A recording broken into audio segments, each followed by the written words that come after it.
ప్రతి ఒక్క మహిళ చూడాల్సిన మూవీ ఇది. పెండ్లైనప్పుడు నేను పుట్టింటి నుంచి తీసుకొచ్చిన ఒకే ఒక్క స్త్రీధనం ఈ పాముల పట్నం. ఏది ఉత్తి ఆట కాదు. ఒక ఆడది ఎట్టా బతికి బట్ట కట్టాలో నేర్చుకోవాల్సిన రహస్యం. రోజు సంపాదించిన దుడ్డు ఖర్చులకు పోను 5ో 10 అని రొంచెమైనా జమ చేసి పెట్టినావంటే ఒక రోజు ఊహించని విధంగా ఏదో ఒకటి జరిగి ఉత్తి చేతులతో నిల్చోవలసి వచ్చినప్పుడు అన్ని రోజులు కష్టపడి ఒక్కో పైసా కూడబెట్టుకున్నదంతా ఎవ్వరి సహాయం కోసం ఎదురు చూడకుండా మనకు ఉపయోగపడతాది.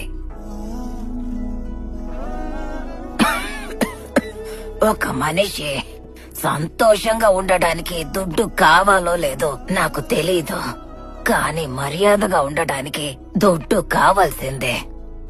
జీవితంలో బతకడానికి ఎవరైనా దుడ్డు అవసరం లేదు అని చెప్పినారంటే వాళ్ళకి దుడ్డు సమస్య లేకుండా బతుకుతున్నారు కాబట్టి అట్టా చెప్తున్నారని అర్థం. అట్టంటోళ్ళ మాటలిని మీరు కూడా అట్టాగే బతికినారంటే ఎట్టాగే అమ్మ నగలు దాచిపెట్టినాదా, అయ్యా అమ్మ సొత్తు ఇవ్వకపోతారా అని పక్క వాళ్ళని అడుక్కుంటూ తిరగాల్సి వస్తది. చేసే పనిలో ముందు ఆడదానికి ఎప్పుడైనా స్వతంత్రం కావాలి. అట్టా అది